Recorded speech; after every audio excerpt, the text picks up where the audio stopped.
Hello, and welcome to the Milton Warrant Committee meeting of January 20th, 2026. Karen, can you call roll?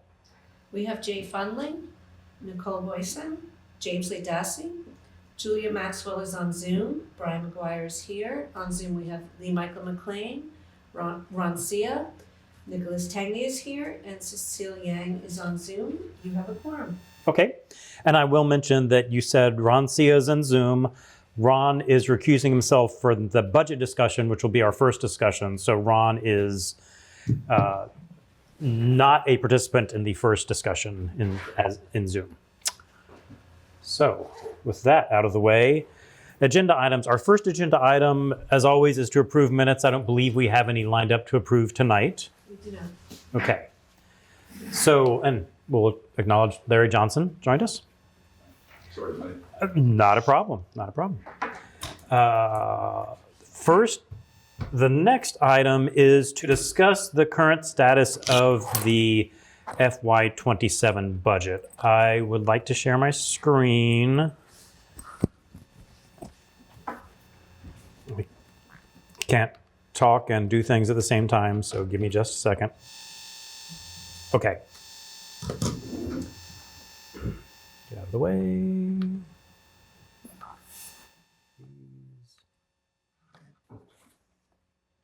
All right. So I do want to say that the Milton Town budget is in the planning process. At this point, during the month of January, it's at the point where the town administrator puts together a budget proposal that he will propose to us that we will review. So that's where we are, and that's where we would expect to be. Things are a bit delayed because, and you may have seen an email, you may have seen discussion about this, due to both revenues and expenses coming in where they're coming in, there was a shortfall that the town administrator is seeing. And so now the town administrator and the select board and the school committee, as well as the town budget committee that Brian and I are your representatives on, as well as the warrant committee, are all going to discuss sort of what are our options for making up the shortfall to the extent that we can in the budget that the town administrator puts together. So that's what I want to discuss, is where things stand now. Everything I'm presenting, almost everything I'm presenting comes from something that the town administrator has said publicly. I'll try to be clear if I'm saying something otherwise. And obviously, you know, as I say on this first slide, all errors are mine. I feel a little bit sheepish about representing what someone else has said, but I've tried to pull it together in a way that lets us see, where are we? How do we get here? Where are we going? What are our options?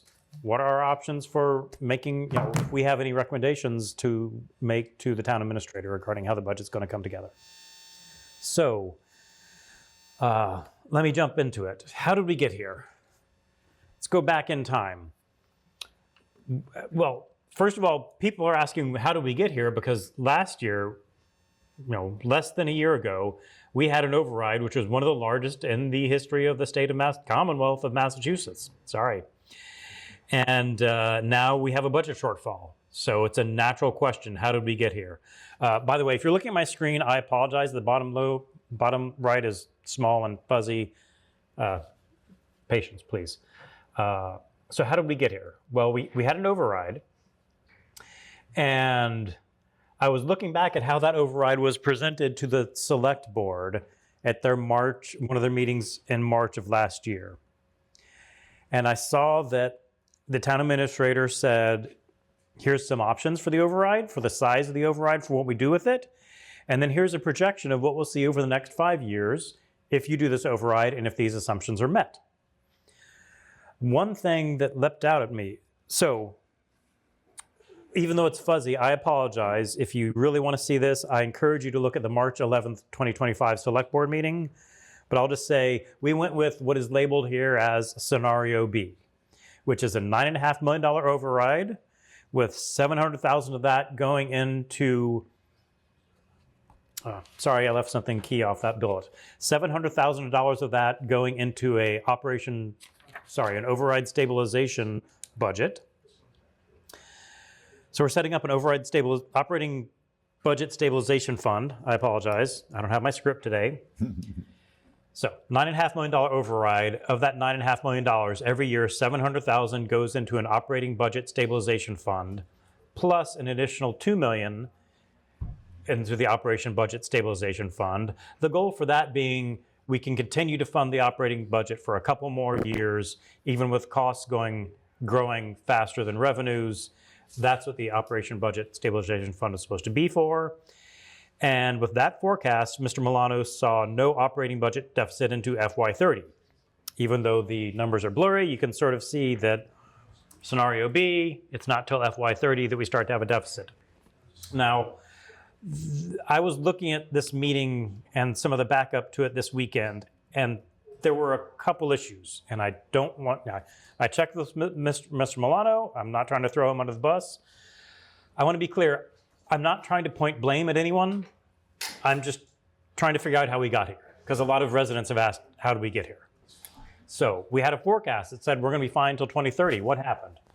Well, if you look at the left, that's a slide from the meeting, which says, here are the assumptions I'm making for this 5-year forecast. If you look, whoops, I was going to highlight it.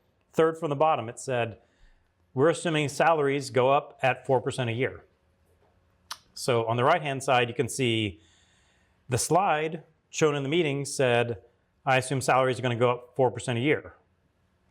But then in the meeting, a select board member asked Mr. Milano, so schools can only increase 3%, fire and everything, 3% increase, that's it. And Mr. Milano said, right. So already that's a disconnect, because we know schools, 80% of their budget is salaries. So if the salaries go up at 4%, the budget's pretty much going up at 4%. But a select board member asked, things are going to be limited to 3%? And Mr. Milano said, right. And then I've looked at the Excel spreadsheet that generated the forecast, and I've confirmed with Mr. Milano this is the correct sheet, and that assumed a 2.5% salary increase. So the numbers that generated the forecast that said will be good for 5 years assumed a 2.5% salary increase, period. So, and that's what generated the assumption. That's what generated the forecast put together last spring. And now we're in a situation where the schools are saying, we had the schools, as you might have seen, again, I'm sheepish about speaking for someone who's not here, but I have to. The schools asked for a 5.2% budget increase this year. And they said 4.5% of that is due to salaries. And they've gotten pushback. Mr. Milano says, well, we don't have that much, and we're not going to have that much going forward. And the schools have said, that's what we need year after year. We need salary increases like this. They're contractually obligated. I'm not sure what my next slide is. Let me see. Oh, okay. I can handle this slide. What I said, there was a 5-year forecast. Here's what went in, going into that 5-year forecast, I have the most important assumptions listed at the top. We assumed healthcare was going to go up 7% a year, and we assumed salaries are going to go up 2.5% a year. If we have that, you can see I don't have them labeled. Shame on me for making a bad graph, but you can probably figure it out. The blue line is revenue. The orange line is expenses. Expenses go up faster than revenue. And then from the next slide, how do we deal with that? Expenses going up revenue? Well, that's a budget stabilization fund. This is a bit of a busy graph, but every year you see what we're contributing into it is in green, what we're taking out of it is in red, and then the balance at the end of the year is in orange. So you can see we put a lot into the first year. After that, I'm assuming just $700,000 growing with 2.5%. So it's a pretty constant green line of money going in every year. Money coming out gets bigger and bigger every year because our expenses are growing faster than our revenue. And the orange line, again, this is the initial assumptions made as of last year. The orange line, well, it gets bigger at first and goes down and down and down. And then we would get to like FY31 and say to ourselves, we need an override. We'd also say we had this great forecast that we knew was coming. So we've known an override was coming for the past couple of years. The town is prepared for it. We're all good. That's how it should work. Okay.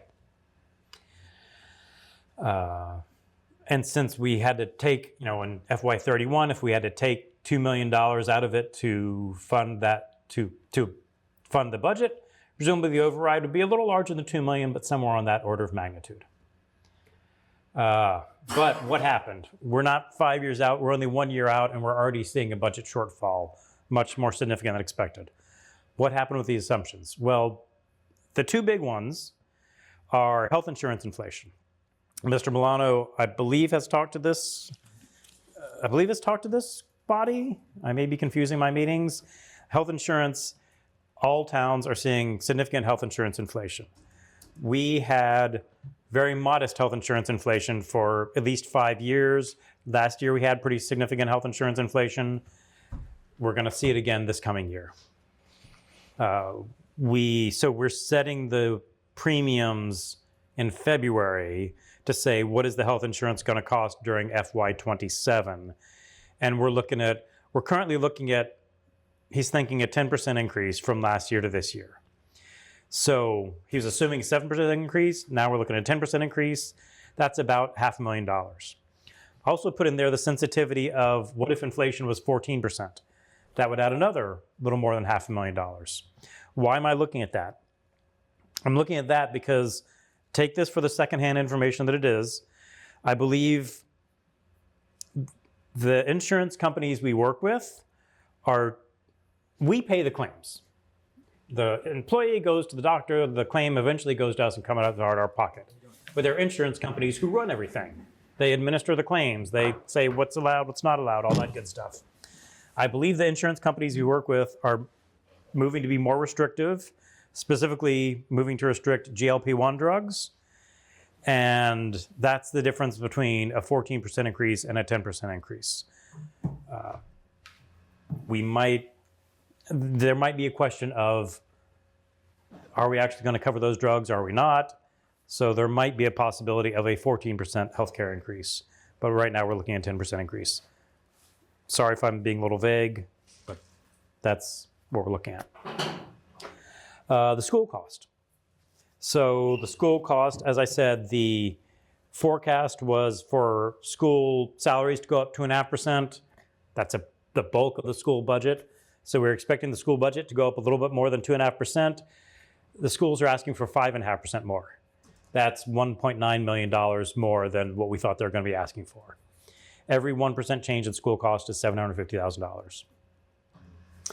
Now, one question is, the schools have said, whether or not we need 5.2% or whether or not we can live with a smaller amount this year, that's one thing. But the schools are very concerned that the forecast that Mr. Milano has their costs going up by less than 3% every year. They've said, 1 year maybe we could handle, but year over year over year, we need more than 3%. We need probably more than 4%. We need that to keep a school running. And so they're concerned not only about this year, but about what are things like going forward if this is what we're seeing this year. So I want to, yes, okay, this next slide. There's a lot going on here. But I ask myself, is it reasonable for us to assume a school budget goes up 3% year after year after year, 3% or less? Or is it like the schools say that to keep a school district running, you need prices to go up you need the budget go up by over 4%. So I want to tell you what the slide is and what it is not. It is not an attempt to get into the discussion of, is Milton a frugal school town or a profligate school town? Do we pay too much for our schools or do we pay too little for our schools? That's maybe a discussion for another day. This is a question of year after year after year, not in one individual year, what does a school district need to keep functioning? And so I looked at a slew of comparable towns. I have a little disclaimer of where I got this list of comparable towns, but hopefully if you look at this list, you'll agree they're towns that are in the greater Boston area that we might want to compare ourselves to. And I didn't just look at individual years, because any individual year you could have a very big increase in your school budget one year, and then you make up for it by having a smaller increase in the next year. So I looked over 5 years. I looked at per pupil spending from 2018 to 2023 over 5 years. What do we have? For this group of peer communities, the average increase, 5.4%. The 25th percentile is 4.7%. The smallest one is 3.9%. Now that I look at it, it's Sharon. I'm speaking off the cuff, but I believe one reason Sharon's increase is so low is because they're spending a lot. When you start high enough, you don't have to grow very high. Sorry, I'll stop with the editorializing. But this gives me some confidence that when the school committee says, forget about 1 year, we need 4% or more year after year after year to keep the level of service people want. This makes me inclined to believe them. I'll stop Can I ask here. this question? So Yes. you're saying that Hingham, Yes. from 2018 to 2023, had an 8.1% increase Per year. average Um, in teacher salaries. in per pupil spending, That's per pupil spending. But I am going off my memory. I know That's not salaries. it's not salaries, it's per pupil spending. So it's a little bit apples and oranges. But But salaries are in there, obviously. yeah, salaries are the biggest part of any school's And budget. you said 80%. And per pupil, I don't know if the But it District could is be growing. headcount, could be a piece of it. Yeah, I don't know if the district is growing or shrinking. This is sort of a gut check of, are they way off when they're saying they need to grow over 4% a year? And to me, this says, no, they're not way off.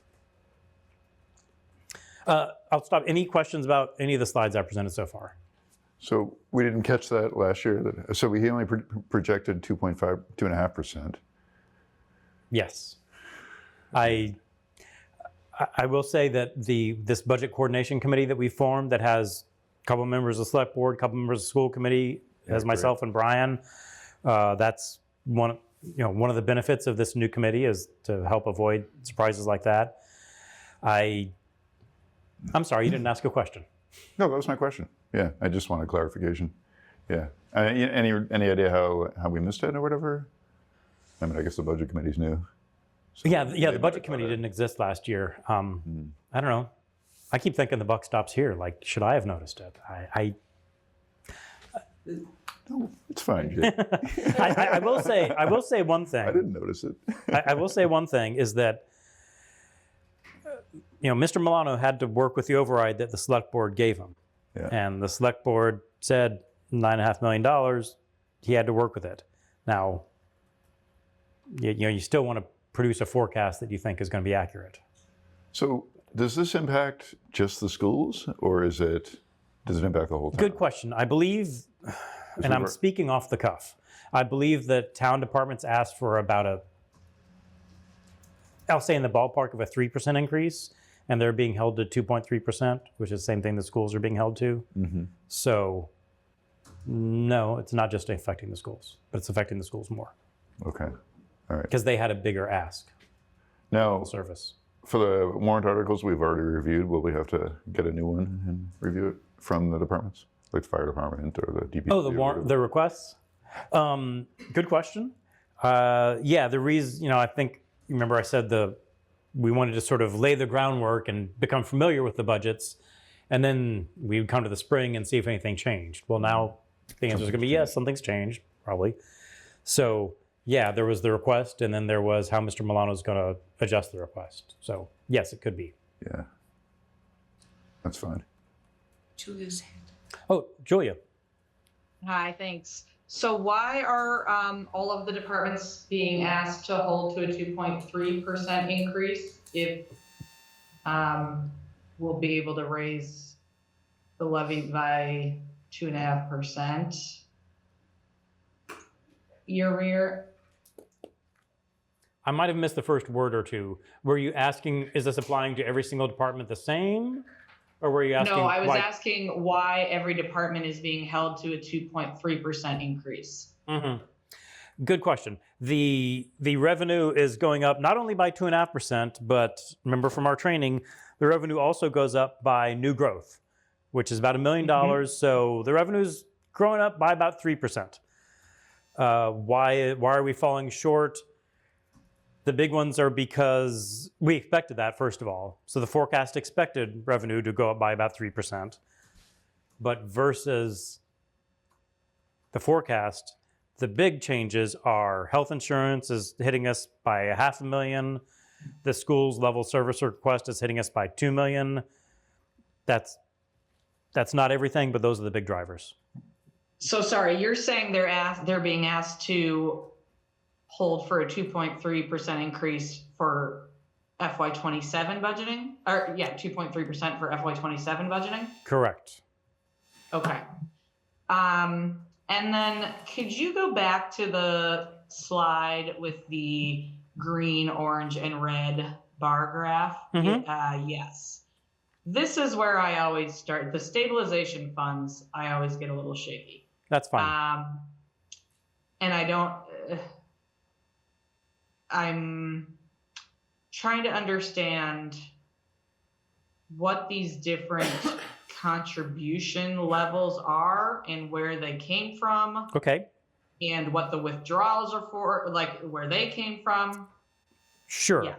Yeah, I will say, first of all, this is a new budget stabilization fund. It was created last year, so it's brand new. Right. And in my humble opinion, this wasn't discussed very much leading into the override. This is a part of the override. It was something that town meeting approved, warrant committee recommended. There wasn't a whole lot of discussion about it. There was some discussion among the warrant committee, not a lot. Not a lot of discussion in town meeting. So, and this is the first time I've made this graph and probably the first time you've seen something like it. So I'll try to talk you through it. So the idea behind the budget stabilization fund is our expenses grow faster than our revenues. The way we've dealt with that to some extent in the past was in the year we had an override, maybe we have a little bit more spending. And then the first year after that, well, we'd cut back that extra spending. And the year after that, we say, oh, we're going to, lay off some art teachers and we're going to close the library on Sunday. And the year after that, we'd say, we're also closing the library on Saturday and we're going to lay off some music teachers. And then we'd have an override. So we'd be cutting expenses because expenses grow faster than revenue. The idea behind this fund is we sock some money away. And so that we don't spend that money in the first year after the override, and by the last year after the override, we are spending it. We're spending more and more. So what we said, and when you voted on the override, you voted on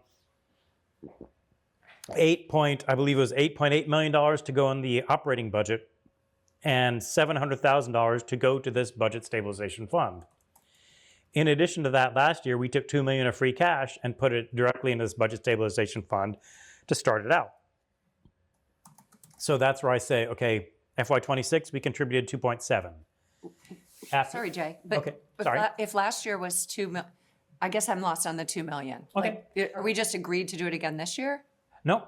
So at last year's town meeting, we said in the FY26 budget, we should take $2 million of free cash and put it into this fund. Okay, got it. Okay. So FY26, we're collecting taxes. That's putting in $700,000. We also seeded it with $2 million to start with. Every year going forward, the taxes will contribute $700,000 plus 15%. Plus 2.5%. Okay. And so that's what I have going in. What I have coming out, and this is based on Mr. Milano's forecast. Mr. Milano's forecast spreadsheet that he put together last spring. And I don't know if there's any science behind the withdrawals, but it's sort of, well, here's the budget shortfall for these years, and here's what we'll take out every year until I think FY31 we didn't have enough to make up for the budget shortfall. So one of my issues, and one that I think could use some work, is that withdrawal number. What should it be? Should it be, well, here's our shortfall of the year, let's pull it out? I don't think we want it to be that loosey-goosey. Should it be, here's the number carved in stone in the year 2026, and we're going to stick to it in the year FY30? Maybe it shouldn't be that rigid, but the budget committee has discussed this a bit. I think we need some guidance around what that withdrawal number is going to be. So, yeah, and you can see the balance goes down because every year we're putting some in, we're taking more out, the balance is going down. Julia, can you give me feedback on that? Yeah, no, that's super helpful. I really appreciate that. Thank you. Okay. So, Jay, yeah, sure. I mean, I have clear thoughts. I mean, that's not the point of the stabilization fund. You, I mean, it's just smooth out lumpiness, not if you're looking at projections that essentially draw down to zero over time, all you're using the stabilization fund is to kick the can down the road as opposed to unusual one-time expenses or unexpected shortfall, services that are absolutely, it should more or less budget this and the stabilization meant to stabilize cash flow over that period of time. I guess my response would be, and maybe it's poorly named. There's the general stabilization fund, which is like, do not break glass in case of emergency. And that's if we have a recession, we'll reach into that. There's also things like the capital budget stabilization fund, which we haven't used in recent years, but would be something like you say, if we have capital needs that are really high one year, we might dip into that. If we have extra free cash, we put into that. So maybe this is poorly named when it says stabilization fund. But as I understand it, and as I think Mr. Milano understands it, this is exactly how it's supposed to be used. The stabilization is not just, it can fluctuate, it can stabilize year to year variability, but really the stabilization we're getting is consistent services to provided to the town between overrides. So I agree. That's my read as well. Was that presented? It's Lee Michael. I was just saying that's my read as well, because this has been a tale as old as time. We always have this problem because the teachers and the firefighters and the unions always negotiate more than 2.5% increase each year. So we're always having to cut somewhere in order to make the balanced budget. So by putting a little money away, not borrowing, but taking away from that kitty every year would help us from having to cut the services, like Jay is saying. Andrew, you had a very good question. Can you repeat that? Yeah, I'm not sure it was portrayed that way at town meeting. I'm not sure. Message that way. That's not the question I thought you had. I don't think it was discussed very much at town meeting at all. Okay. I don't think it was discussed very much town-wide at all. It was discussed some at this room, but it was sort of a surprise. Like, I think most people in this room were surprised when the subject came up and said, what is this? What are we talking about? So I certainly think this was not fully discussed before last year. If that's your statement, I agree with it. Okay. I would have characterized it as a reserve fund, not a stabilization fund. I mean, Okay. stabilization funds are essentially created to smooth out cash flow. And this is just, we're going to draw it down to zero and then reset the marker again. This is how it's designed to function. Okay. I don't know if, again, I'm speaking off the cuff. I could be totally wrong. I don't know if there are state laws that say if you call it stabilization funds behave this way and reserve funds behave that way. I do know other towns have funds like this that they use in this way. The only thing I can tell you about the future is that it won't match this. Even before we knew this year won't match this, we know there's going to be ups and downs. And those ups and downs might lead to us putting more free cash in there. They might lead to the withdrawal being higher or lower, depending on our needs. So there will be some bumpiness, and this might help with the bumpiness. But yeah, I would say this is how it's designed to work. Maybe the name stabilization fund is a poor name. And I totally agree that this was not part of the general town discussion last year to the extent that I could tell. It wasn't hidden. No, I wasn't guess I misunderstood what the purpose was then. Okay. Brian?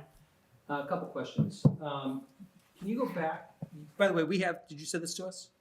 No, Oh, can you? but I should. Yeah. But I will. Going back to the per student expenditures, Okay. do you have that for the state, what the state average is? Oh, probably. I think I Oh, have it can for you every think town that's- in the state, but I had to narrow it down. So it's all based, like they haven't negotiated the contract yet. So it's all based on what they want to negotiate with the contract. So they think they want to go for 4%, but they don't have to negotiate 4% or 4.1%. Well, if I look That's at what this, they think they should. if I look at this and I tell myself we want to compete for teachers who can get jobs at these towns, Yeah.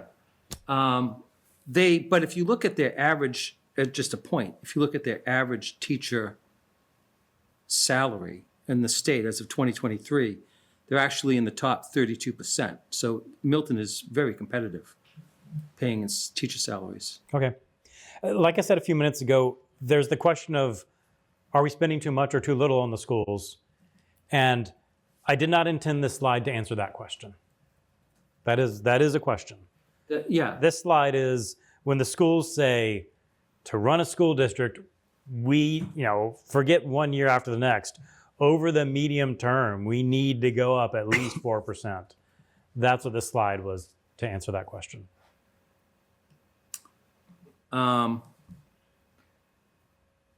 and one of my questions, because I'm on the budget committee too, this is always nags me, and it nagged me last year too, is that we don't look at is headcount.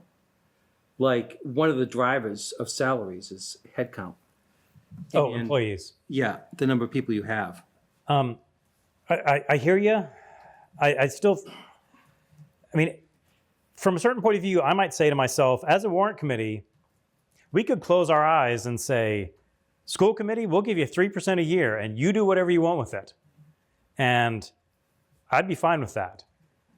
Now, because we're not getting into how they're running the school, we're getting into how much we should fund them. And this slide tells me we should be funding them increasing at least 4% a year, maybe not in every single individual year, but smoothed over time. Our town should be funding our schools at least 4% per year unless we've got a good reason not to. And I don't care if they have high head count, low head count, gold-plated schools, whatever. If they come in at 4 to 4.5% per year, that's their business to run the schools. I'm being a little glib, but it's a hard line to walk between what's our job and what's not. Nikki has a question. Are you okay? Well, Oh, I don't want to interrupt. no, I mean, that's the question. Should they go up 4%, 4.1% a year in salaries?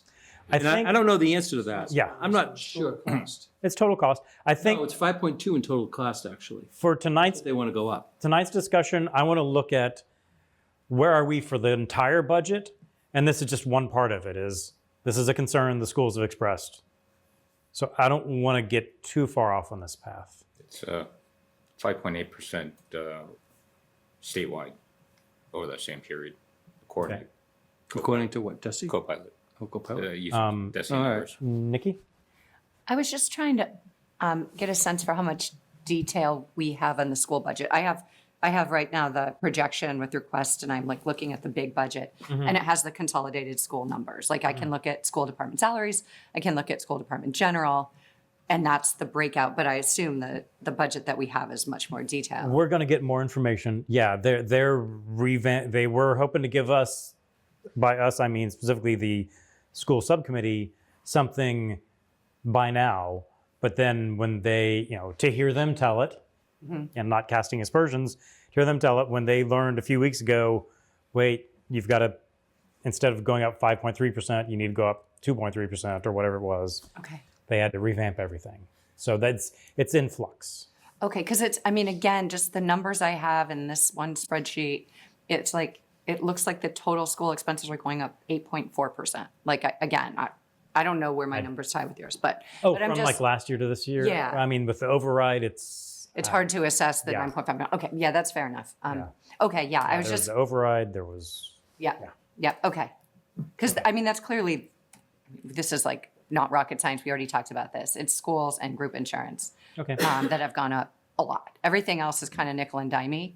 The percentages are high, but the numbers aren't huge. Like fire department salaries are like, that's a 12% increase. Like I'm just, Okay. yeah, my point is like, I guess at some point we dig into more of the details, but right now we're just trying to get a big picture sense. Yeah, I want to move on a little bit to keep going with the big picture. Okay. Sensitivity to assumptions. So, school salary and health insurance aren't the only assumptions that are being made, and they could change. So I want to look at some of these. What are the assumptions? What will happen if they change? And sort of subjective, sort of going off guidance from Mr. Milano, are we likely to get a happy surprise or an unhappy surprise from these things?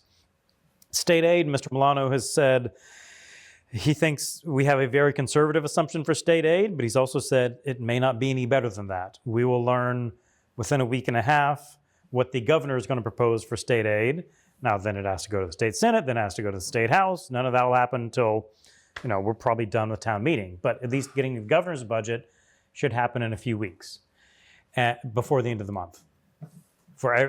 He's assuming it'll go up 1%. If it goes up 2%, that's another 180,000. Goes up another percent, that's another 180,000. It might go up, it might stay where it is. It's unlikely to get worse. Blue Hills Technical, the percent increase looked pretty steep to me. I thought that might be a little too conservative, but if we say it's going up, 1% less than we were assuming, that's only $10,000. Not really going to move the needle. Property and casualty insurance also I thought was too conservative. But again, if we cut it from an 8% increase to a 6% increase, that's not going to move the needle very much. It'd be nice. Indirect cost. So when I say indirect cost, I mean, Nick, should I put you on the spot? So, all right, what I mean, I'm teasing a little bit, but it's related to DPW. So indirect costs are mostly our water and sewer bills. They pay for things like, for example, the DPW director. Maybe a third of her salary comes from the town budget, a third of her salary comes from the water bills, a third of her salary comes from the sewer bills. Indirect costs also pay for health insurance. A third of her health insurance comes from the water bills and the sewer bills. So what does that tell me? That tells me, well, if we said our health insurance was going up, much, much more than we expected, then the indirect cost, the percentage of the DPW employees' health insurance that comes from the water and sewer bills, that will also go up a little bit. I don't know if it's going to move the needle, but it's something.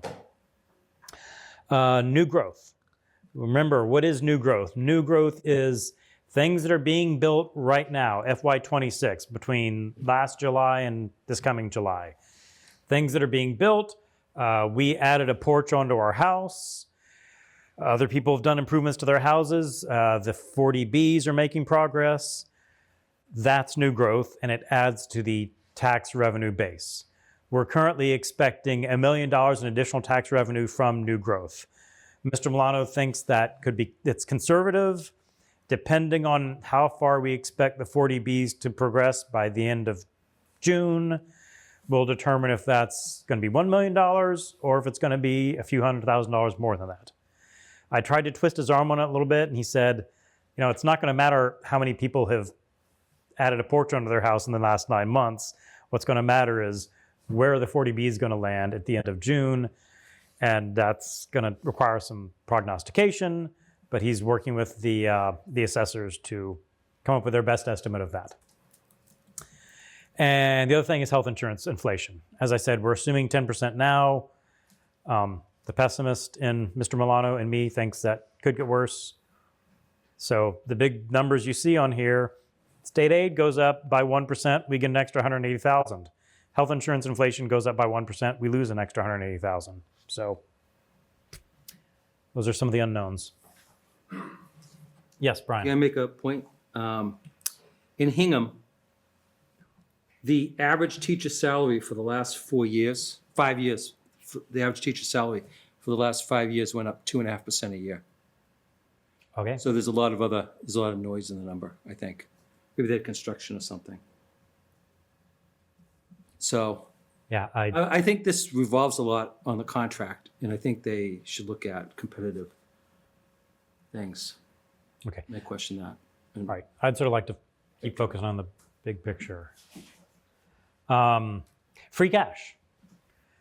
So we had free cash. This is money as of the beginning of the year that we're currently in that came from being better than budget in previous years.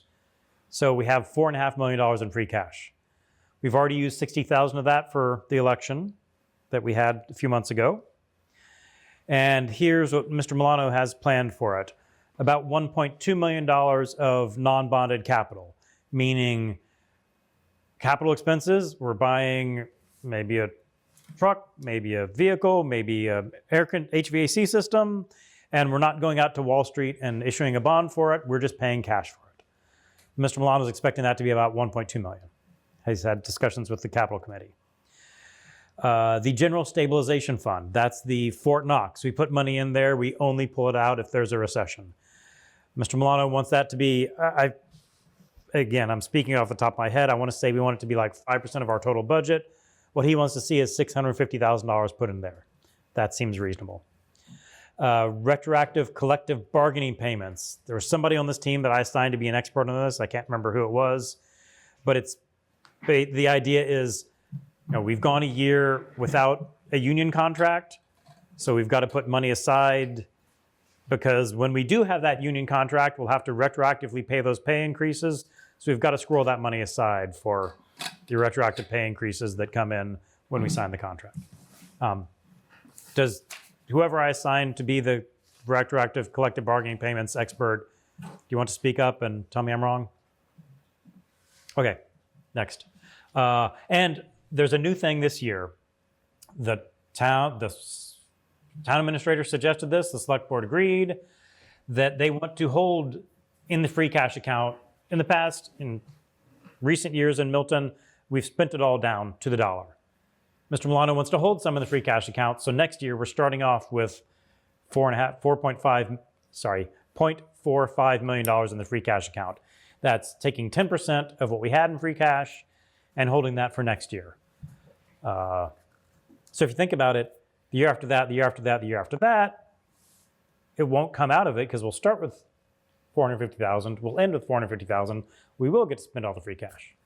But for now, that's where $450,000 are going.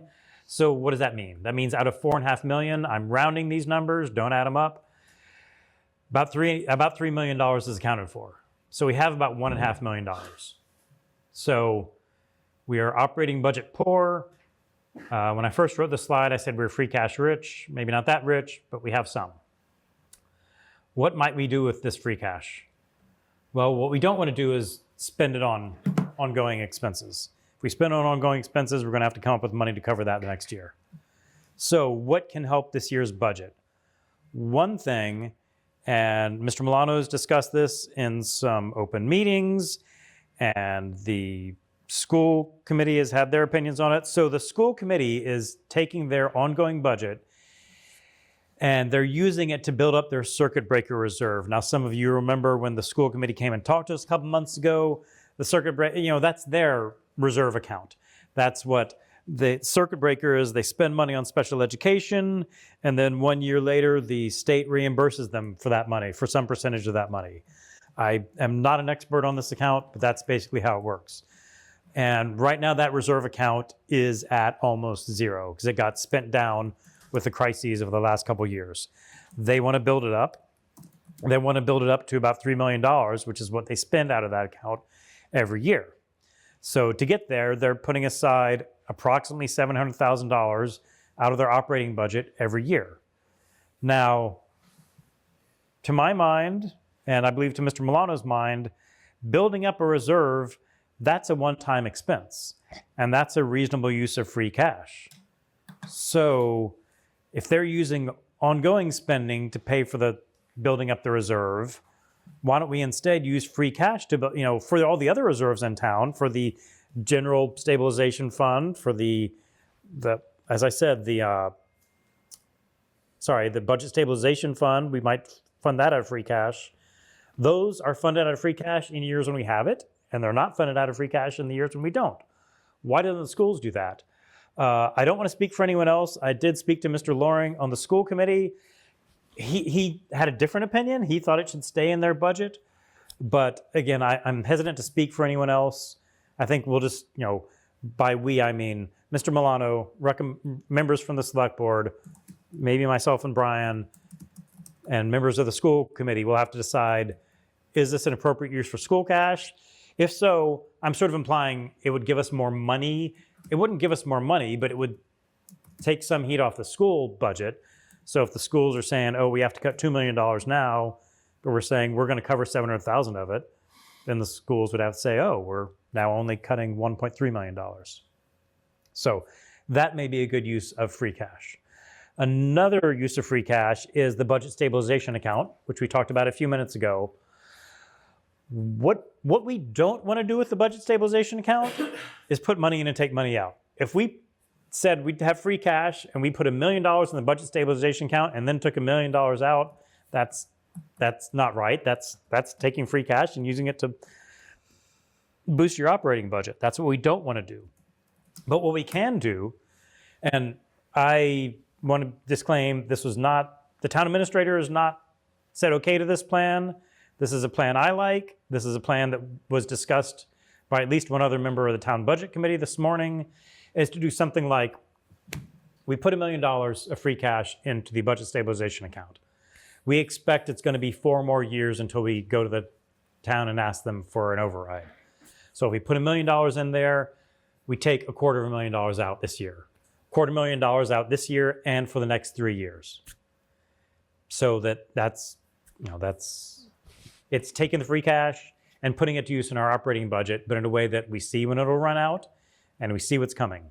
One thing I will say, I said that the policies of how much comes out of the stabilization budget is, I think it's a little fuzzy right now. I'd like to see it firmer, especially because if I say, for the next 3 years, let's pull out an extra $250,000. Well, a fuzzy number plus $250,000, I don't know what that is.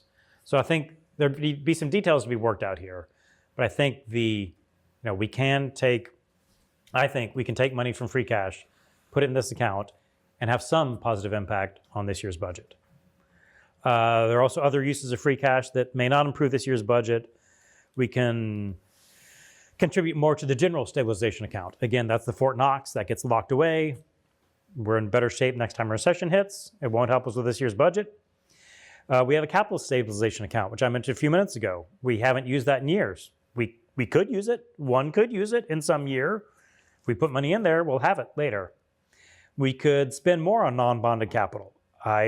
This is me just riffing. I don't know if the capital committee has more things they want to spend it on, but that's one possibility. Another possibility is we could put it in the reserve fund. So the reserve fund, to remind you, that gets about $250,000 every year. And that is the fund, the people around this table control that fund. I would say it's used for 2 things. One thing it's used for is unforeseen emergencies. For example, 2 years ago, 1 year ago, some amount of time ago, the wood chipper at the DPW died. It cost like $90,000 and they needed it. And so they came to the warrant committee, said, can we have the money? We said yes. The reason I'm giving that example is because that's the only time that's been used in that way over the past 4 years, to my knowledge. The other way it's used is at the end of the year. By the end of the year, I mean the year ends July 1st. So in the next couple of weeks, when the town financial director is moving money account, looking at what accounts are underfunded and overfunded and what came up short, that money is used to say, okay, this account came up $5,000 short. The warrant committee chair usually goes in there, has the blessing of the warrant committee and says, okay, take $5,000 out of our account and use it to shore up this account that came up short. That's the other way it's used. I saw I was just looking at some notes Mr. Milano made, and he said, not in relation to this, but he said that, for example, the schools had to pay $90,000 this year to replace a hot water heater in Glover. Well, okay, they made that happen. I'm glad they did. That sort of seems like something that could come out of the reserve fund, especially if we sort of make public, we're going to put more money in here and we want to spend more money out of here. if instead of $250,000, maybe we bump that up to $400,000. And we tell people around town, departments around town, tell us when you have a one-time expense. That's what this is for. You know, the hot water heater dying at Glover. I don't know how often that happens, but we can certainly say that was an unforeseen expense. We could pay for something like that out of this account. I'm rambling a little bit off a minor point, but I want to go on to the next slide because it has numbers. Okay, so Mr. Milano, the select board, the school committee, us are all trying to say, okay, we've got about a $2.5 million shortfall. One solution is tell the schools too bad, suck it up, lay off. You all may have seen the email from the superintendent who said we're going to have to lay off 27 teachers or whatever. That's one option. So how do we make this $2.5 million shortfall? The first line is a little misleading because the first line is something that is going to happen. Cunningham and Collicott building the new library on the 3rd floor. They were planning on financing that in the year FY27 for various reasons. They're not going to go out to Wall Street and finance that until FY28. That's going to, I'll say, delay $200,000 in payments. There's no such thing as free money, but it is going to at least be a relief on the FY27 budget and put it off into the future. So if we're looking at the FY27 budget, $2.5 million shortfalls become $2.3 million. Another option is paying for health insurance. There are certain employees, remember when I talked about the DPW director being paid some amount from water, some amount from sewer. There are, for example, school employees who are paid, they work in the lunchroom and they're paid from the lunch account, which has a big chunk of money in it. And I believe that was just last year. It may have been last year. I shouldn't speak off the cuff. Their salary is paid from the school account. Mr. Milano's asking, could their health insurance be paid from the school account, from this revolving fund? If we pay for people's health insurance with that, I'm just giving a swag of $300,000. That's assuming it's 15 employees at $20,000 a year. Don't take that to the bank, but it's something, ballpark. What else? What I said a few minutes ago. If we can use free cash to make a contribution to a stabilization fund so that the schools don't have to pay choose not to pay $700,000 of their own operating budget into a stabilization fund, that's a relief on the pressure to the tune of $700,000. We're running out of free cash, but if we contribute to make numbers work easily, $800,000 of budget stabilization, use a quarter of that, that gets us $200,000. So cobbling these things together, that's $1.4 million. We're still $1.1 million short. What do we do then? Well, we could cross our fingers and hope that the governor's budget for state aid comes in higher. We can ask the assessors, what do you think new growth is going to be? See if that cuts into it. It could be cut down a little more. That's sort of what we're going to find out in the next little while. Let me take a peek at what the next slide is. Okay, the next slide is, well, I'll just say this because it's quick. When we put together this year's budget, one lesson from this is we should look not only at the FY27 budget, we should look at FY27, FY28, maybe even 4 years into the future. We should look at what are the assumptions going forward. We, by we I maybe mean I, should present to town meeting. Here's the budget, town meeting, not only FY27, but our forecast of what's going into the future. Here are the assumptions in this forecast. Here's why we think these assumptions are reasonable. We should know what we're facing in the future because that's not what happened this year. I will step back. As I started by saying, we're at the point of the year when Mr. Milano is putting together his budget with the advice of the select board, with the advice of the school committee, and I would like with the advice of the warrant committee. In the past, we've waited for him to give it to us. I think he'd be open to hearing what we think. So the things on this list, not the first one because that's a done deal. Do people have thoughts about the things on this list or other things that I mentioned that, Mr. Milano is putting together his budget? Do we have suggestions for we like these changes, we don't like these changes, we have other ideas for other changes. And two questions. Yes. So it feels like even if we made these adjustments, we're just kind of putting a Band-Aid on the problem for this year. And maybe that's just what happens all the time and I'm new to this and don't know. But the problem is just going to be kind of exacerbated next year because we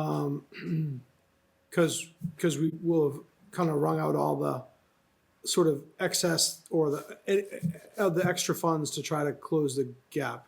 So is there discussion around that? And, things might change. You might get a better health insurance number the next year increase, or you could get more new growth, or, there's things that could change that. But, structurally, the challenge will be similar next year, probably. Correct. And is that just part of the deal, or, I really like the way you described the original proposal of the stabilization fund. That seemed like a really elegant solution to some of this challenge. So that was my first question. Is this just part of the deal? And I think you're correct. Yeah, I like the idea of the stabilization fund. I think it just, in my imagination, it's just not big enough. It's helping, but it's not big enough. Yeah. So when you ask, is that what we're going to find going forward? That's what has me and members of the school committee and Mr. Milano waking up screaming in the middle of the night. The short answer is yes. The second answer is maybe. Third answer is let's see what we can figure out. Yep. And so then my second question is, one of the remedies is just take the stabilization fund as it sits today and close the gap. Okay. I don't really like that choice, Yeah. but it's the right. You still have a little bit of a balance left there. Close the entire gap. Yeah. You You have 2.7 million balance. Yeah, I guess I would say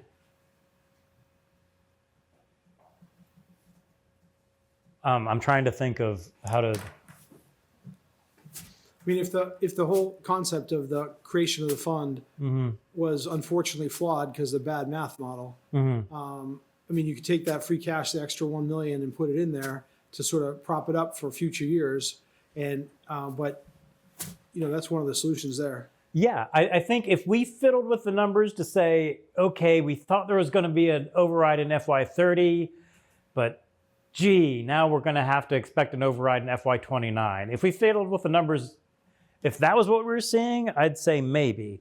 But if it's let's clean, there are, to me, I would think that's fiscally irresponsible enough and enough against the idea of this budget stabilization fund that I would not be comfortable with that. Like if I had to face members of the public who are saying, you're laying off X number of teachers and keeping some money in this fund, I would say, yes, we are. I don't want to come to that, but you raise a good point, and it's a matter of opinion, and it's ultimately up to town meeting, and ultimately up, is that a word? Up to us. There are no bad ideas. I don't feel comfortable with that idea. More of this, you're probably going to have to take more of the stabilization fund earlier than was originally contemplated to try to make the concept work together. And so, maybe if you do that and you reallocated some of the free cash like you described, you kind of close a lot of that gap. And I don't know, I've never, I just don't know, maybe this is the process every year. You're catching me speechless because you came up with an idea that I didn't come up with. So congratulations. It's an idea to explore. Certainly if it's like splitting the difference and saying we're going to move an override 1 year earlier. And especially because the problem isn't just FY27. Right. I don't have a good response to you. You were looking for feedback. Those are my 2 questions. Thank you very much. Nikki? So when I look at the projection for 2027, the request from November, obviously, and then the projection that Nick put together, that's what we're comparing, Okay. right?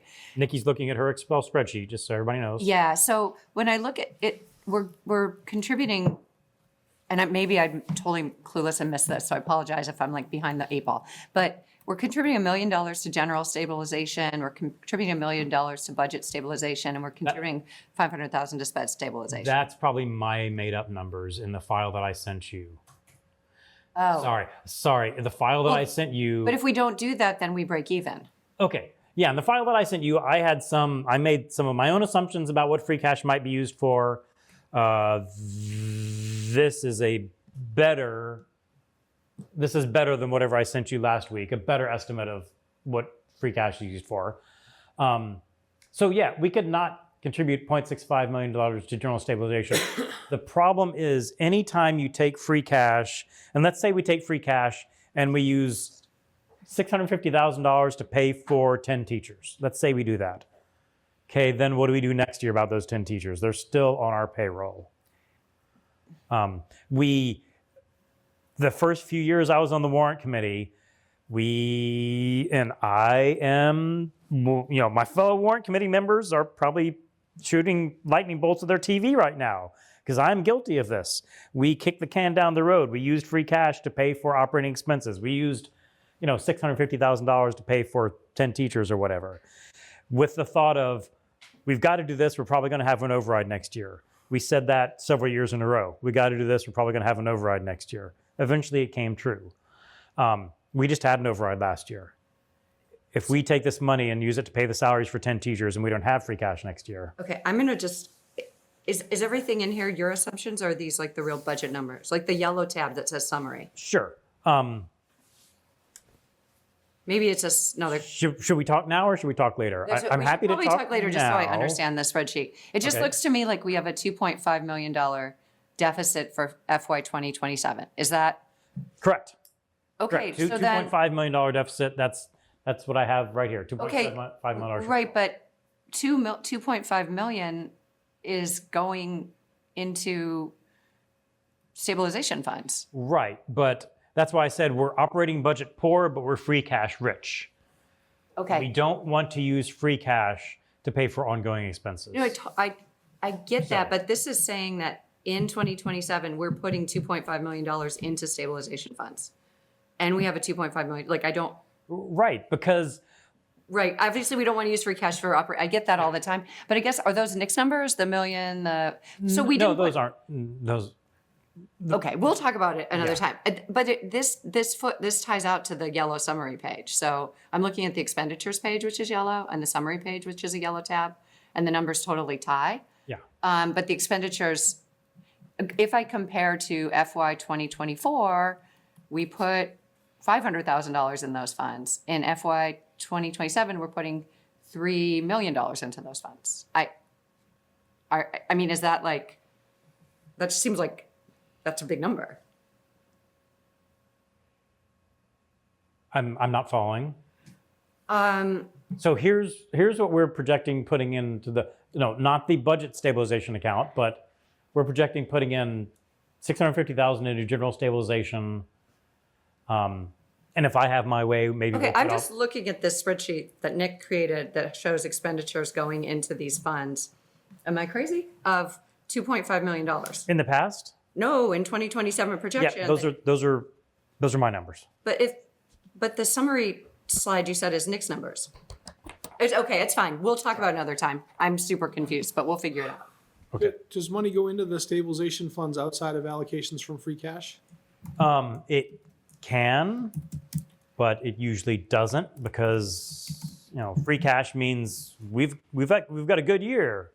If we have a lean year, then yeah, that would only be if we had a really lean year and didn't have much free cash, but still felt it was financially prudent to put money in there.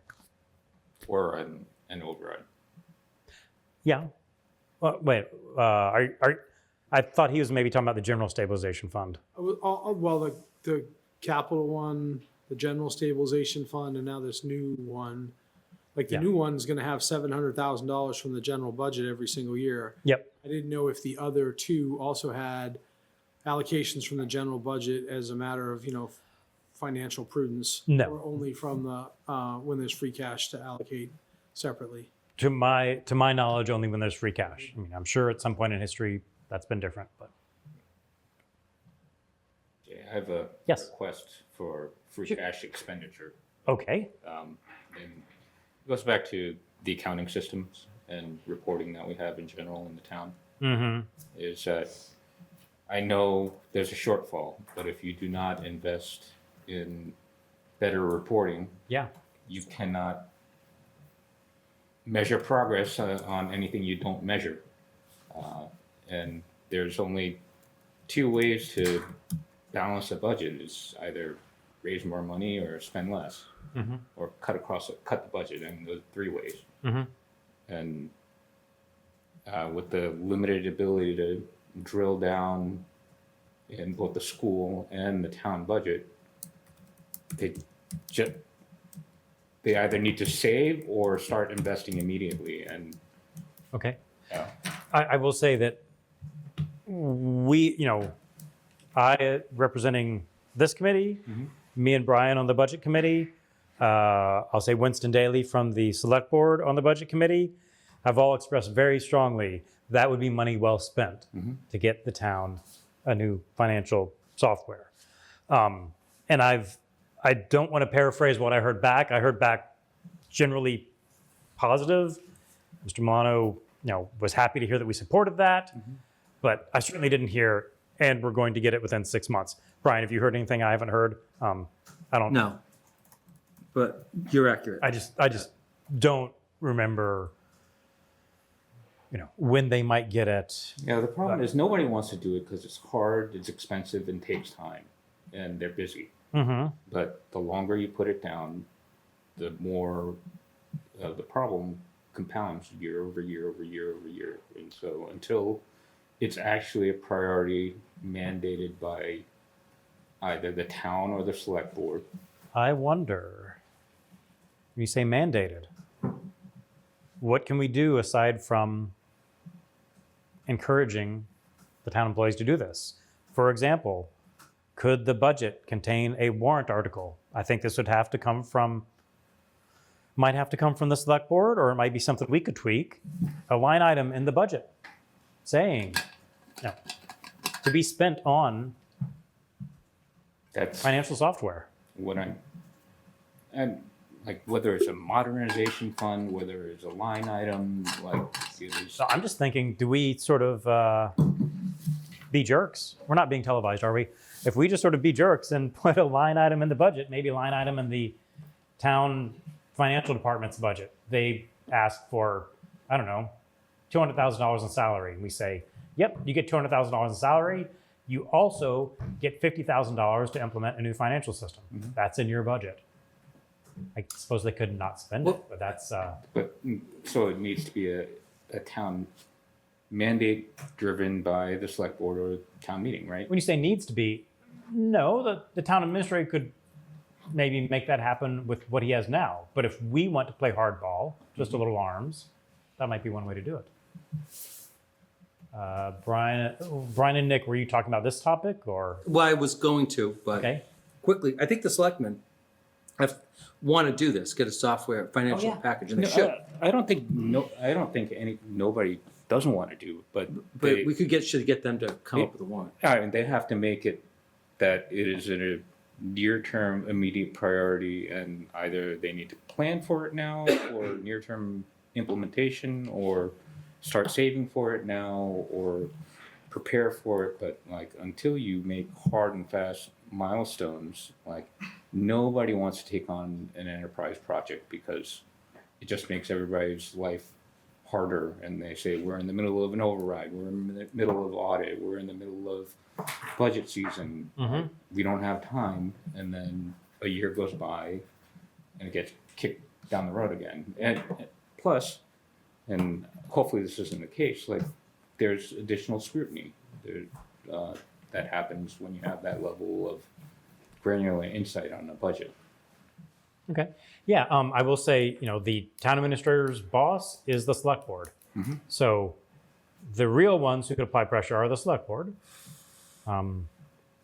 Now, Nick was next, then I see Lee Michael raising his hand. Yeah, Nick? I just think we'd have to have some reasonable basis for what a reasonable estimate would be of that. If Sure. we're going to put it in the budget. Yeah. Lee Michael? Lee Michael's going to tell me I'm way off. Thanks, Jay. I was just going to say, I think that we've beat this conversation to death given the amount of information that we have. I'm not sure how much more we could accomplish tonight. Is there a goal that you have in mind? I guess a goal would be the select board is giving input to the town administrator. The school committee is giving input to the town administrator. Do we have input that we want to give to the town administrator? My input might be things like this. Brian. I want to go back to what Andrew said in the beginning premise of this, where it all hinges off a 4.1% increase in salaries. And I just downloaded this file from DESE. In like over 10 years, the average teacher salary in the state's gone up like 2%. I think we're getting off. I don't think so, though, because that's what's driving this. Because I got an email from Katie, because I asked her about the budget, why it's going up so much. And it all hinges on what they think salary is going to go up. Either it's the percentage or the head count, which I can never get the thing in it. So I would go back. I mean, do we need this increase? Like, what's in it? Like, what's part of it? I think we should challenge that first. So you asked for input. I would like to challenge the 4.1%. I'm not saying it's wrong, but I think we should just get the details behind it. And I'd like to see what's in it. Okay. And I'd like to see if it's headcount. Because if you look at Milton, like over 13 years, I think the expenditures have gone up 78%. Teachers have gone up 26% headcount. And the student population has gone up 10%. Yeah, So- the question for us is the dollar amount that's going to the schools, and then how they're spending it is up to them. So, But they want the money. That's the whole thing. How they spend it, they can spend it however they want, I guess. But that is, I mean, we still allocate the money. I think what I'd like to be able to say to the town administrator or not is the warrant committee has these opinions on how to make up the shortfall, or we think the shortfall should not be made up, or fill in the blank. Do we, and I'm catching y'all all off guard. So it's perfectly fine if we don't have any feedback right now, but it's perfectly fine if you email me and give me some feedback. I don't know if we as a committee have something to say. Lee Michael? Yeah, my feedback would be, thanks for letting us know. Please keep us informed as you find out what the state, finances are going to be, et cetera. And then we'll come back with solutions or suggestions. I think it's probably too early to start making suggestions. Things are in flux, yes. I think Lee Michael may have a point that, unless I'm hearing something else, move on to the next topic. I have one Shoot. follow-up number that nobody's going to like. So feasibility study for an ERP upgrade, not just a financial system, but an enterprise resource planning. Okay. For Nantucket, feasibility study, $75,000. For a town of this size, estimated somewhere between $1.8 to $3 million. Okay. But that's not just financial accounting software. Okay. That is resource planning. Could include Knowledge is payroll, power. but Okay. it is, and not surprising. That still may be money well spent. Yeah, but but that's Okay. why large entities implement ERPs Oh, Okay. sure. as opposed to an accounting software. I'm sorry, that's for implementing the software, not for the feasibility study. Feasibility is about $75,000 is a best guess. right. I think it's time to move on to the next topic, which I believe the next topic, I'm going to stop sharing my screen. I put quite a few things on the agenda that we may not get to tonight. I'm procrastinating. Okay. Police budget. Macy will report to us on the police budget in the next couple of weeks. Capital budget. Lorraine will report to us on the capital budget in the next couple of weeks. That brings us to fire budget. Larry, do you have something you'd like to discuss on the fire budget? I mean, it should be pretty quick. Yeah. Oh, yes. Have Ron join us. Thank you very much. Okay. So I don't know if you guys had a chance to read my email. So we had some follow-up questions when we reviewed the fire department budget. I don't know, whatever it was, like back in November or something like that, or December. So I got some answers to those follow-up questions. So I just figured I'd bring them up here. I do have one question, Jay. So when I have these like email back and forth and then I summarize it, I mean, that's public, that should be public information, right? It's So- public information. Anybody can say, I'm doing a public data request for every email between Larry and the fire chief. Okay. Yep. All right, great. All right. I just wanted to make sure I didn't need to like store it somewhere or put it in a document or whatever. Nope. As long as you're using your town email address. Yeah, that sounds great. Okay, yeah, so I mean, you know, we had some follow-up questions. Let me just run through them. So, I mean, the first question was, you know, why was there no additional requests for staffing if we're so far from the NFPA recommended levels? If you guys recall, the NFPA, the National Fire Patrolman Association, recommends, you know, about a staffing for a town this size. It recommends a staff of about maybe 17 or 18 firefighters more than what we have today. And the question we asked is, well, why aren't we asking? Why wasn't Chief Madden asking for those additional 16 or 17 firefighters? And the answer, of course, is that he was required to submit a level budget, as all the departments were, which we should all be aware of that now. We've heard that from every department at this point. So that's it. So no new firefighters this year. He had the additional 5 firefighters that he hired last year that he's still in the process of training and staffing up for. So that's that. The next question was, I'm going to save the second question for last because that's the most interesting one. Brian, I think you asked for for a presentation or a detailed report of the runs and response times. So he sent a calls for service report, Yep. which we can look at. Thank you. It's pretty interesting. It is.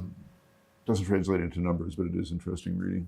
You know, it's mostly 911 calls, ambulance calls. Thank you for that. Yep. So you guys asked for a little bit more detail on the new equipment costs, and he just says that it's the just general inflation.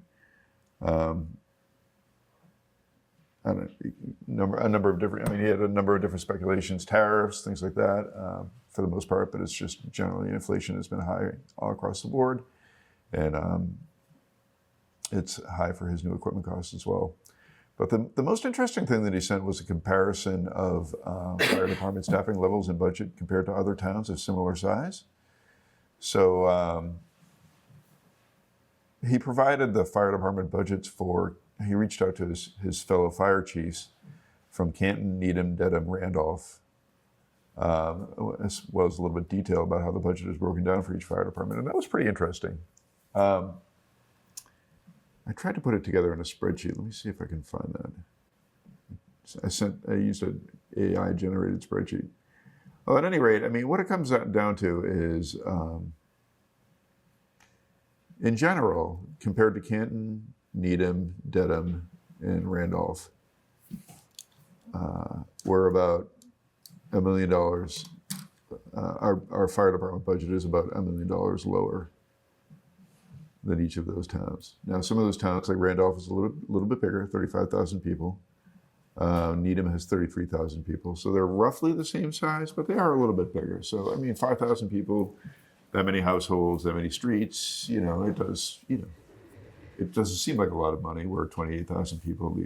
A town that's 33,000 people doesn't seem that much larger. But you can imagine 5,000 additional people in the town would make a difference in the budget.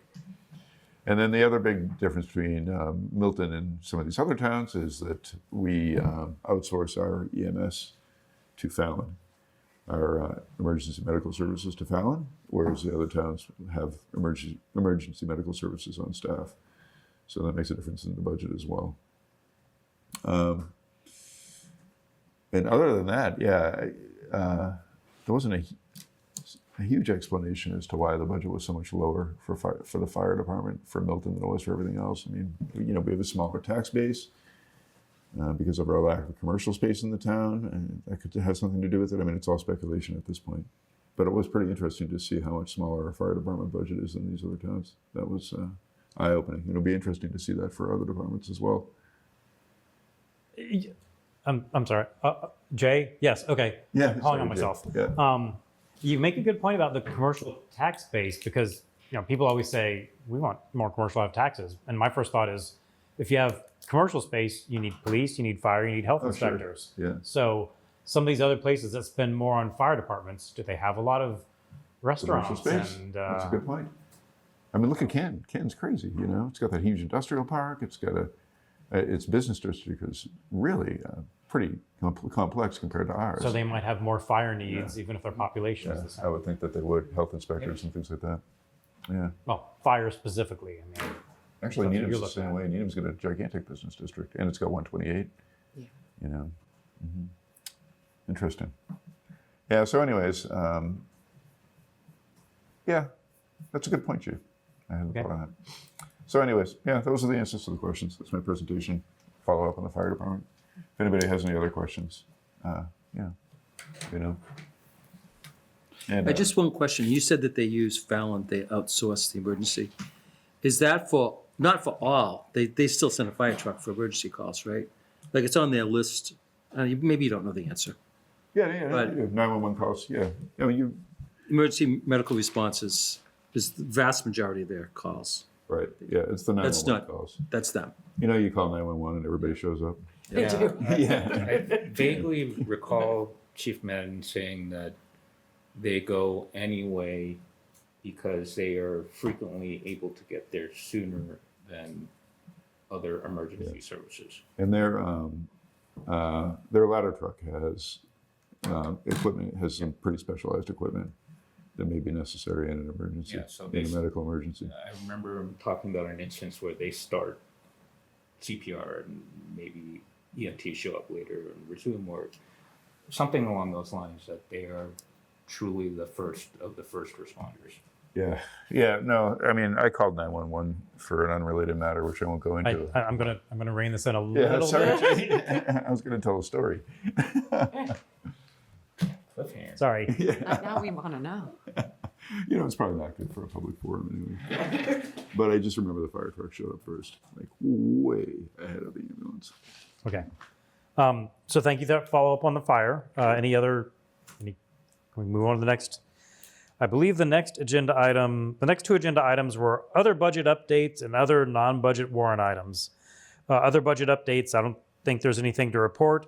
I'll probably be contacting some of you that have some of the smaller budgets assigned and asking you to dig in a little bit with specific questions, but I'll be emailing people individually about that. Non-budget warrant items. Mr. Milano sent me an email last week, I believe, and then I forwarded it to all of you. So for the non-budget warrant items that don't come up year after year that we're looking at, there are 1, 2, 3, 4, 5, 6, 7 maybe? So 4 of them, I'll say, there are no small parts, there are only small actors. But the first 4 on the list Mr. Milano sent, it's like, adopt this Mass General Law, adopt that Mass General Law, allow the Select Board to do this, allow the Select Board to do that. As we did in the fall, I want to assign people to look into each of these. I don't think they'll be that challenging. And then we've got the signs bylaw amendment. Larry, you and Macy were assigned to that in the fall. I assume you're going to keep on keeping on? Yeah, that was Okay. fun. Sure. Okay, all right. There's another local historic district in Milton Village. Those of us who was here 2 years ago. Me, Ron, Julia, might be the only ones who were here 2 years ago. They came to us 2 years ago. They said, we'd like a local historic district. Not to put too fine a point on it, their proposal was not ready to be presented at town meeting. So they're coming back again. I've assigned Ron to this, partly because he's a lawyer and partly because he was around 2 years ago. He says he doesn't need a sidekick. We'll see. And then the last one that was not in what Mr. Milano sent me several days ago. Oh, sorry. And then there's the Atherton Street Fire Station. We have 3 fire stations. We rebuilt one. We're in the process of rebuilding the second one. Now they're going to come to town meeting and say, here's what we propose for the third one.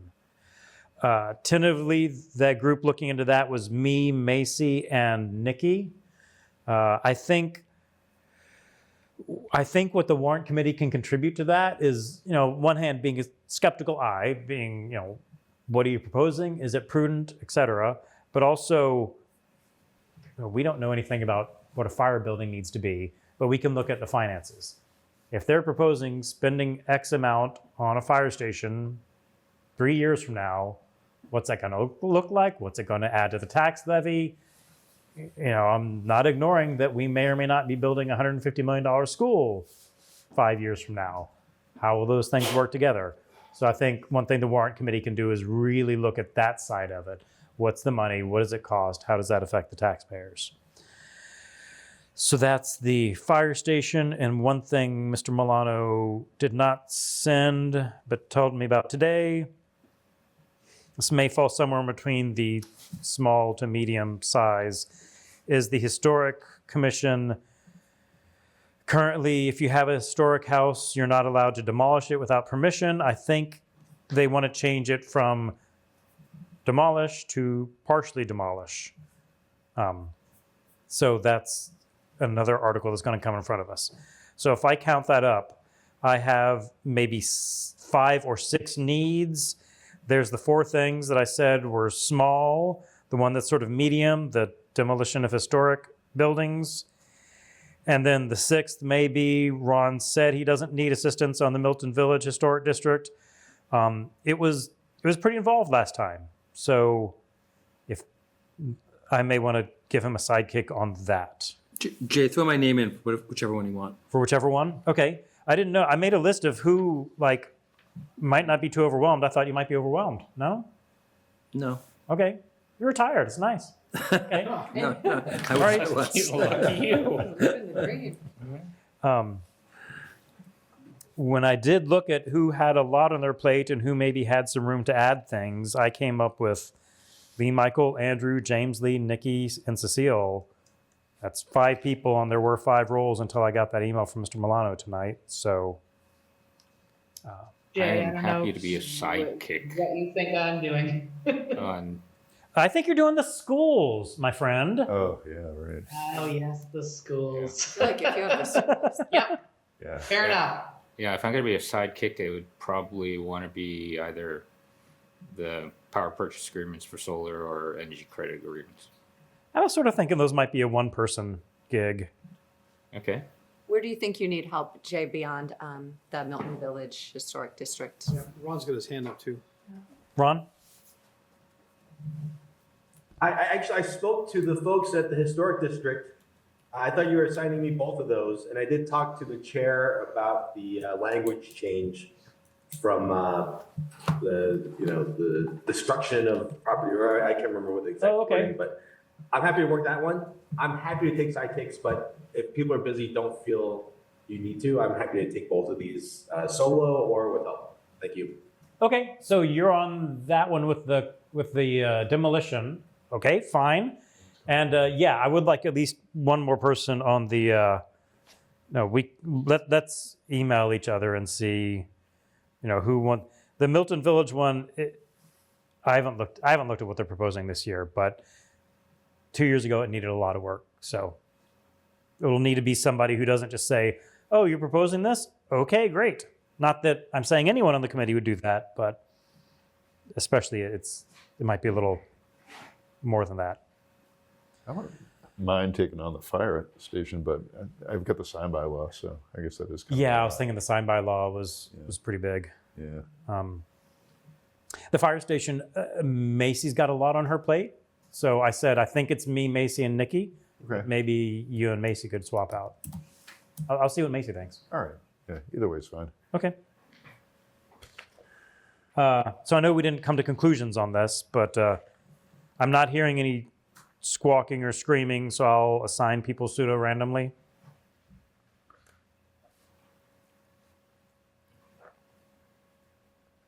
Just draw out of a hat. Something like that. That'd be cool. As far as you know, they'll be drawn out of a hat. But actually, I'll look into your soul and Sounds decide pseudo, what you're a good fit for. Dude, that's creepy. Really is. So Yeah. unless there's more discussion about, Thanks, Jay. I need to watch cartoons before I go to bed now. You do anyway. Yeah, Activity nightmares. You do anyway. There, I guess the only one of those of substance that we sort of could talk about tonight, but probably not, is the Atherton Fire Station. I was in a meeting earlier tonight where they were talking about the plans for it. I'll just tell you, I had a conversation with the chair of the Fire Station Building Committee last night, and I said, I have two questions for you. One, why does that station need work to be done on it?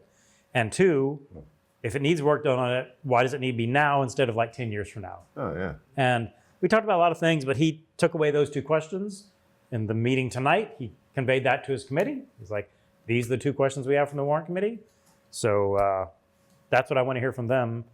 And then, I'm sure they have an answer, though. I mean, they had to replace all the other fire stations. yeah, I'm sure. But, I want a concrete answer that I can wrap my head around. As a normal person who knows nothing about fire stations, tell me in a way that I can understand and I could tell my neighbor, Yeah. this is why work needs to be done on Atherton Street. And this is why it shouldn't wait 10 years. Yeah. Those are my They two didn't come up questions. with another presentation like they did for the East Milton Fire Station a couple of years ago. It was amazing. Yeah. And it was eye-opening. Yeah. So I don't know if there's anything else I wanted to say about the fire station. I think I've said what I want to say. I think that'll be the big non-budget one for this year. I mean, it might be tempting to say everybody loves spending money on fire stations, but I think we need to take a critical eye look at it. Really be sure that this is something we want to recommend at town meeting if we do. And is the initial appropriation just for the study, or is it? Okay. Correct. And it wouldn't come out of the ongoing budget. I think the thought is that it would then be part of the borrowing Yeah. if and when the fire station is built. If there's no other discussion, I will entertain a motion to adjourn. Motion to So adjourn. moved. Second. All in favor? Aye. All right. Okay, thank you very much. Aye. We're going forward. I'm going to try to get back on the every 2 week schedule. I don't see any reason why not to. I don't think we have to meet next week for any reason. So I'll say 2 weeks from now.